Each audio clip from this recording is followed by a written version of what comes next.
Bonjour et bienvenue sur la vidéo 10 Rhône-Alpes. Aujourd'hui, nous allons aborder le thème des différents modes de pensée.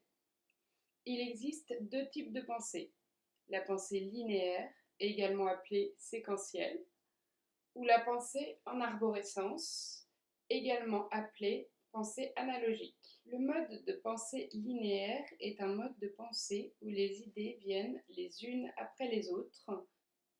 Le mode de pensée en arborescence est un mode de pensée un petit peu plus brouillon, un peu moins rangé.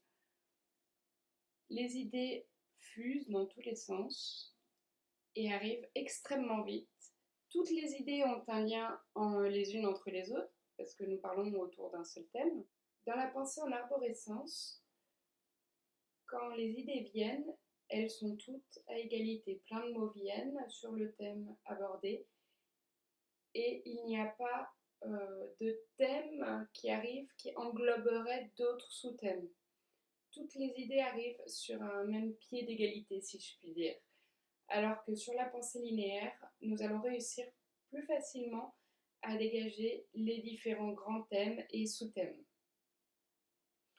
Le plus simple, c'est que nous illustrions tout ça avec un exemple. Je vais prendre l'exemple d'une petite dissertation, un petit texte à écrire autour de qu'est-ce que la dyslexie pour moi. Étant moi-même dyslexique, j'ai un mode de pensée en arborescence. Donc nous allons commencer par cette idée-là, car c'est comme ça que j'ai procédé pour réaliser le plan de cette vidéo. Donc pour réaliser le plan de ce commentaire, j'ai écrit au centre le mot dyslexie. À partir de là, j'ai écrit tous les mots qui me venaient et qui étaient en lien pour moi à la dyslexie. Et j'ai réalisé entre ces différentes bulles des liens pour m'aider à créer une idée de base. Le premier mot qui m'est venu, c'est lecture.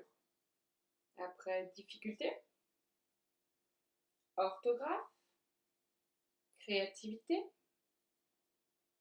lenteur, grammaire, hypersensibilité, rapidité, manque de confiance en soi, angoisse, facilité, compréhension, communication, stress, invention, écriture. À partir de là, j'ai dégagé des thèmes. J'ai réussi à faire trois grandes parties. La première, pour moi, c'était les difficultés. La seconde, les facilités. La troisième, les émotions. Et la quatrième, la conclusion. Où, dans cette conclusion, je vais faire le lien entre les différentes parties, comment l'une interagit avec l'autre, les causes, les conséquences qu'il peut y avoir entre les différentes choses qui me viennent. À partir de là, j'ai pu réaliser un plan qui ressemblerait à quelque chose qu'une personne de pensée linéaire aurait pu faire. Donc, voici le plan où là nous retrouvons nos thèmes comme pour la pensée en arborescence, mais cette fois-ci de manière plus classique.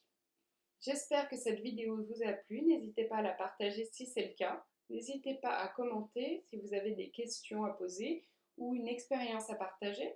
Nous serons ravis de vous lire et de répondre à vos commentaires. Sur ce, je vous souhaite une agréable journée et à bientôt pour la prochaine vidéo.